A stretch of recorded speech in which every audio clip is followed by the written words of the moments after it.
Isang masaya at magandang araw sa ating lahat mga bay. Mga kaibigan, hi, kumusta kayo dyan? Sana lahat tayo ay nasa mabuting kalagayan habang pinapanood nyo ang video ito. Maganda at masaya ang tugon ko sa inyo dahil sa bawat araw na darating sa ating buhay ay maituturing natin yan na pinakamagandang regalo na sa atin galing sa itaas. Masaya at maganda, bawat araw na darating sa atin merong kaakibat yan na panibagong buhay at panibagong pag-asa para sa ating lahat. Paano tayo kikita sa Wi-Fi? Yun ang tanong na nakikita natin doon sa thumbnail natin. At kikita nga ba tayo sa Wi-Fi kahit walang puhunan? Mga bay, mga kaibigan, ang lahat ng mga tanong na yan ay bigyan natin ng tugon at kasagutan sa panonood nyo sa video ito. Kung meron kayong mga kaibigan dyan na nais nyong tulungan at naghahanap din ng kunting pagkakitaan, ay pwede nyong i-share sa kanila itong video ito. Malay nyo mga bay, sa isang share mo lang, katulong ka na sa iyong mga kaibigan at magkaroon din ng kunting pagkakitaan sa pamamagitan ng video ito. Okay mga bay, relax lang kayo dyan. Akong bahala sa inyo at sabay-sabay nating tutunghayan ang video ito.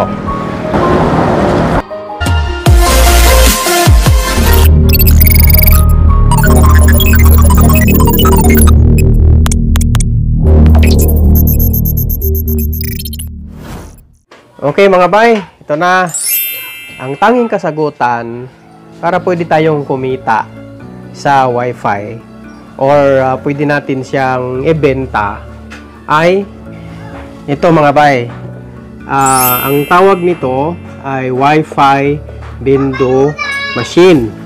Ang unit na ito mga bay ay window machine siya. Meron siyang coin slot doon sa mga hindi pa nakapamilyar sa unit na ito ay saksak mo lang siya doon sa kuryente. Ayan, meron siyang plug dito. Kung meron kang ganito, kung gusto mong kumita sa Wi-Fi, kailangan mo din una, meron kang Wi-Fi, meron kang internet sa bahay. Tapos at least ang Mbps ang speed nung internet mo.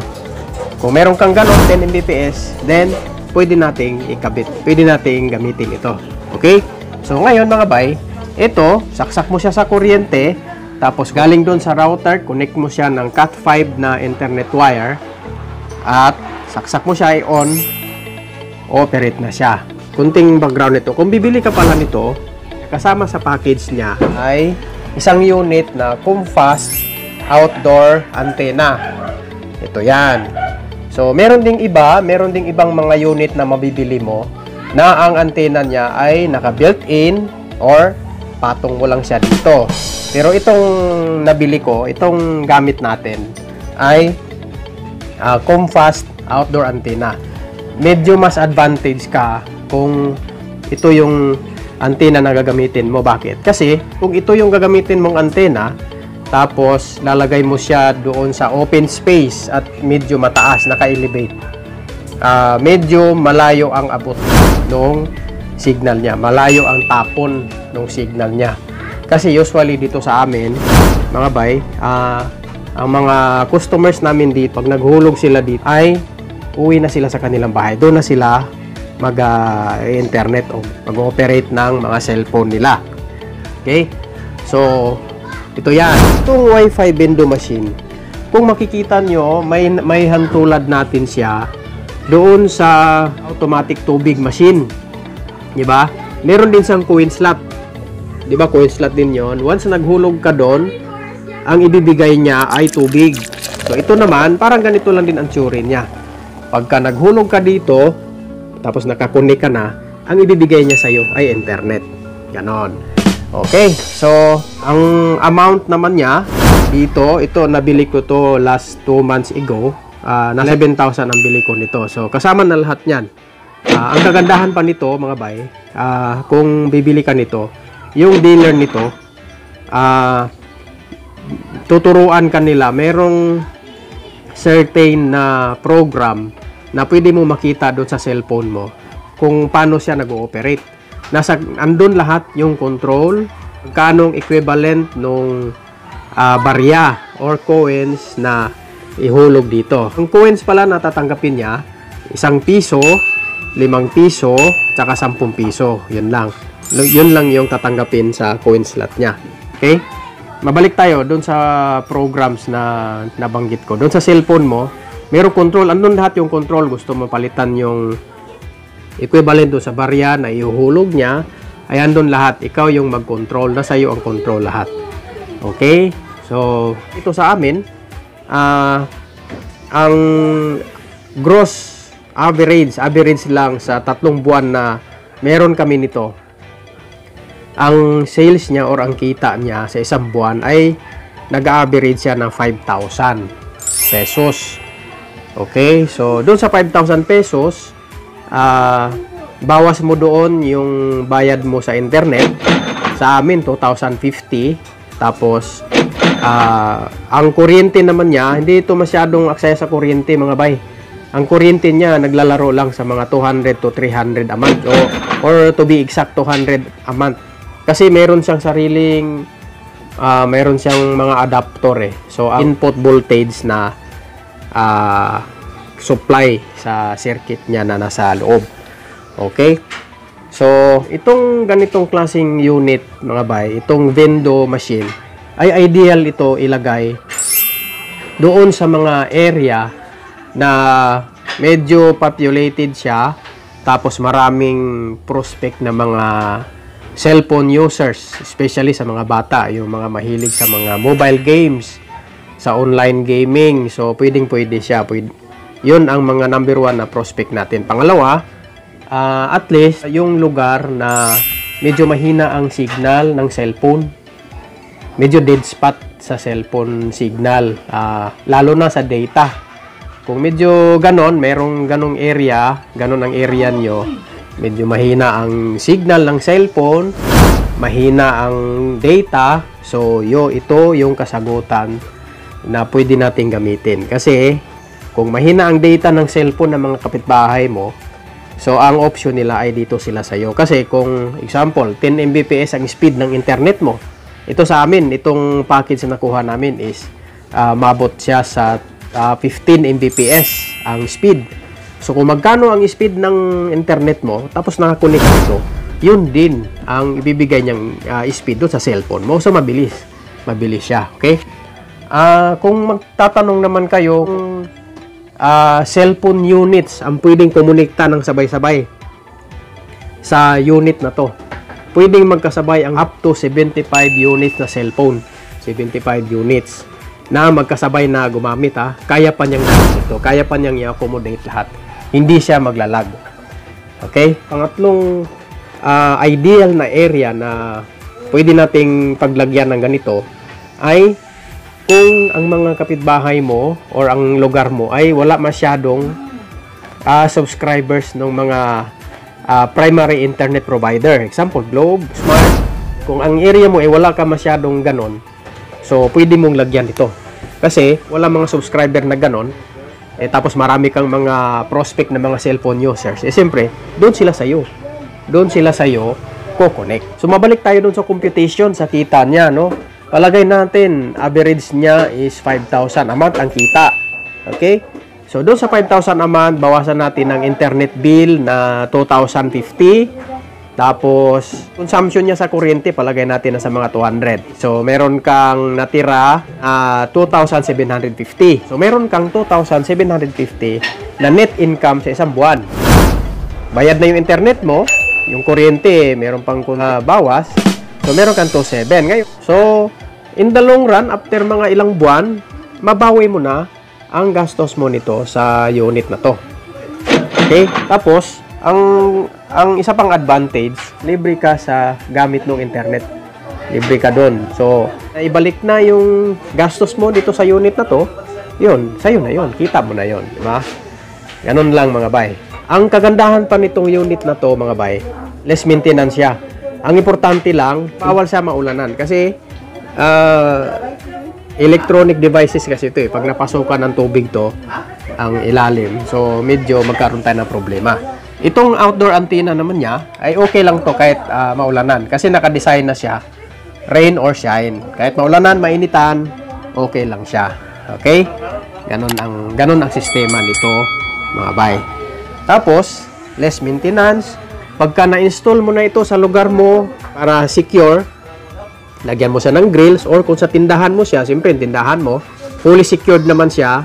So, meron na siyang butas na dito para pag maghulog sila, ay automatic na maghulog. Okay? Makapasok yung pera, yung kamay nila dyan, kung paano sila magkukon. Sa kagandahan niya, ay hindi mo na sa kailangan bantayan. As long as mayroong kuryente, naka-on siya, at wala namang problema, less maintenance nga eh. So, basta naka-install na siya dyan, pwede mo na siyang pabayaan, pwede na siyang iwanan. Kusa naman siyang mag-ooperate eh. User-friendly naman. Kung makikita naman natin dito sa harap, merong mga instructions naman dyan. So, madali lang mag-connect. Meron din akong video konti, meron din akong screen recording. Ipakita ko sa inyo kung paano magko-connect para meron kayong idea kung paano talaga gumagana itong unit na to.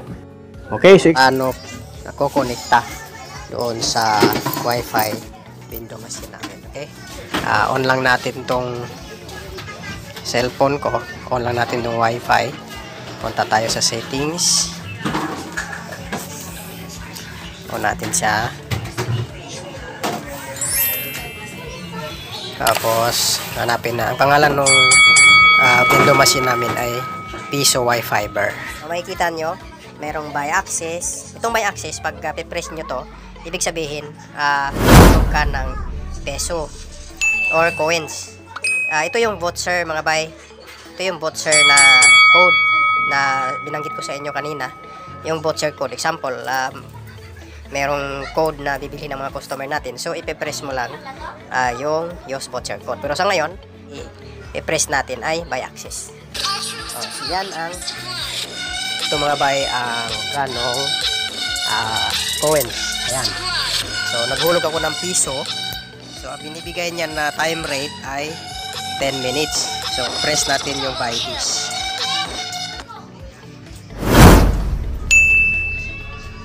Hintayin natin konti. Nag-i-scan pa mga bay.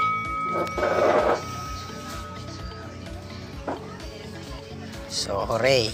You have been connected. So, yeah. So, meron na tayong 10 minutes na internet.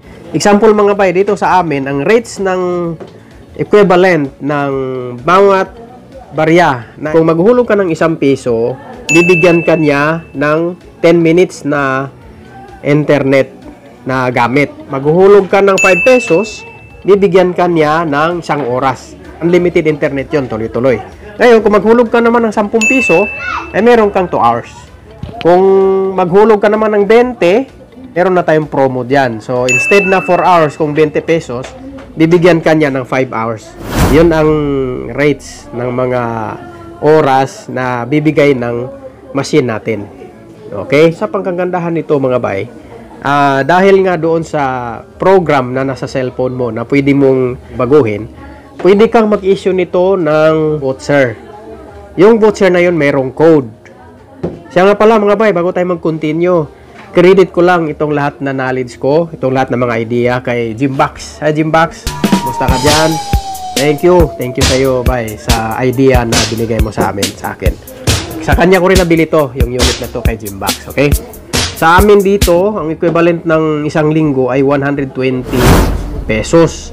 Meron ng ganong amount ang ihuhulog ng mga customer namin, ay binibigyan na namin siya ng voucher. Yung voucher na yun, doon mo lang makukuha, doon mo lang makikita sa program ng cellphone mo. Pag nakapasok ka na sa system niya, ay doon mo na makikita. Yung may code lang na bibigay siya at a certain amount. Ang isang buwan namin pala dito mga bay, isipin nyo, 450 ang amount. So, mura siya kumpara mo doon sa kung magpakabit ka pa ng internet. So, isipin mo mga bay, no? Unlimited internet na yon, 24 hours, 450 pesos sa isang buwan. Tuloy-tuloy. Okay? Ang unit naman natin, itong unit na to mga bay, naka-design naman talaga ito na 24 hours na mag-ooperate na walang putol. So, example, kung nakakonekta ka dito sa amin ng isang buwan, tapos nag-lobat yung cellphone mo, pagka naka-recharge ka na, naka-on ka na, pagbalik mo, on mo lang yung wifi mo, automatic connect ka ulit. Meron ka na ulit na wifi. Okay? So, ngayon naman mga bay, itatanong mo naman sa akin, paano naman kami na walang pampuhunan? Pwede ba kaming magnegosyong ganyan? Ang sagot niyan mga bay ay pwede. Kasi ang gagawin mo, marami ng mga negosyante na ito yung ginagawa nilang negosyo ngayon. Ang gagawin mo lang, kung ang lugar mo ay qualified doon sa mga nabanggit kong qualification sa unahan, na pwede sa tingin mo yung area mo ay marami kang prospect na mga cellphone users. Alawa, yung area nyo ay medyo mahina ang cellphone signal, medyo mahina ang data ng internet sa mga primary provider. So, ang gagawin mo, number one, kung saang lugar kayo, i-search nyo lang doon sa Facebook, Wi-Fi window machine. Example, Wi-Fi window machine Cagayan de Oro. Lalabas na doon kung sino-sino yung mga supplier o mga dealer sa ganitong klaseng unit. Okay? Or, kung meron kayong mga nakitang mga tindahan na meron ng unit na ganito na nilalagay, tapos bahay mo malayo doon sa unit na meron ng ganito, put na siya ng mga 300 meters, 200 to 300 meters, pwede kang magtanong doon sa tindahan or sa bahay na mayroong ganito. Tanong mo lang kung ano nila nakuha or kung nilalagay lang ba sa kanila ito. Kasi usually sa mga nagnegosyo kasi nito ngayon mga bay, ang ginagawa, kung marami silang unit na ganito, nilalagay nila ito sa mga bahay-bahay or sa certain na lugar na tulad nga nung nasabi ko na pwedeng paglagyan ito. Tulad nito, itong unit na to, meron ng isang area na lagyan ko ng ganito para kahit paano ay kikita din. Okay? Nasabi ko na kahit wala kang puhunan, pwede kang magkaroon ng ganito. Kasi example, qualified yung area mo, tapos kung na-contact mo na yung dealer ng ganito, usually kasi sa mga nagninegosyo sa mga ganito, ay sila na mismo yung magpakabit ng internet sa bahay mo. Sila na yung mag-provide ng internet. Kasi may mga internet provider ngayon na free installation, tapos diretso monthly. So, yung may-ari na nito ang magpa-process lahat, pangalan mo lang ang nakalagay sa billing, tapos pagka nalagyan ka ng internet, lalagyan ka na nila ng unit na ganito sa bahay mo.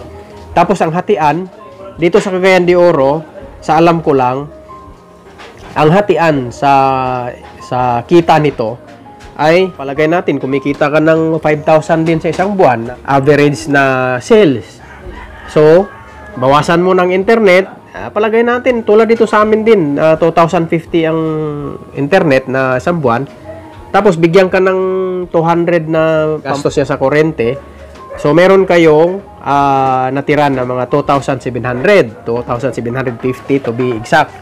So, doon sa 2,750, dito sa Cagayan de Oro rate, 60-40 ang hatian. So, 60% doon sa may-ari nito, 40% sa'yo. So, kung 40% sa'yo sa 2,750, meron kang 1,100 sa isang buwan. Dagkita na rin yun. May pambayad ka na rin sa pangdagdag sa pambayad mo sa kuryente. Ganun. Kung meron kang 1,100 sa isang buwan. Paano kung kumikita ka ng mga 10,000 isang buwan sa ganito? Kasi malakas kumita ito sa ngayon mga bay. Lalo na ngayon na online classes pa. So, madalas, marami sa mga customers, lalo na dito sa akin, ay mga online. So, yan ang mga number one na mga customers namin dito. Okay? So, ganun lang mga bay. Kung wala kang pera, wala kang kahit kunting pambili ng ganito, wala kang pampuhunan, pwede kang kumita sa ganitong klaseng unit. Ang kagandahan pa nito mga bay, example, meron kang trabaho, ang bahay mo naman ay fully secured.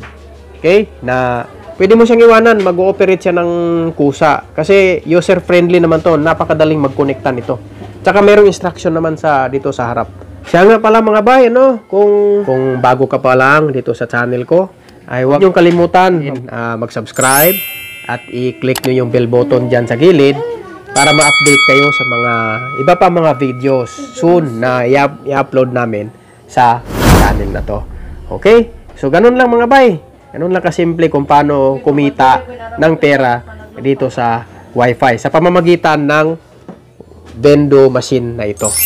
Okay, so mga bay, kung meron pa kayong mga katanungan tungkol dito sa video natin, tungkol dito sa unit natin, kung meron pa kayong mga clarification, or kung magtatanong kayo kung saan nga ba makakuha ng ganito, mag-message lang kayo diyan sa comment box na nasa baba nitong video na to. Message lang kayo or sabihin nyo lang na gusto kong magkaganyan, ang lugar ko ay ganito. At tulungan ko kayong mag-search doon sa Facebook. Tapos, share ko na lang sa inyo yung link nung dealer para madali nyo lang makita. Okay? So, hanggang dito na lang mga bay. So, kitang-kita na lang tayo muli sa susunod pang video na i-upload natin sa channel na to. At mag-ingat kayo lagi. I love you all. Makikita nyo mga bay, ang pesto ng antena ko ay nasa taas. Ayun oh. Yung nasa taas. Ang compass antenna pala natin, outdoor siya. Naka-design siya pang outdoor. Pero ang ginawa ko, nilagyan ko siya ng takip. Pero naka-usli yung dalawang parang sungay niya, naka-usli. Para walang sagabal yung signal na ibabaton niya doon sa mga cellphone users natin. Tingnan nyo mga bay, ito nasa second floor kami. Ayan, so nakikita nyo, nilagay ko siya sa pinakakanto. Kasi yung bahay namin nasa kanto eh. So, nilagay ko siya nakausli doon sa kanto para left and right, bato niya yung signal, abot niya kung saan merong mga cellphone users natin. Saka dito din sa gilid, yan dito, abot niya.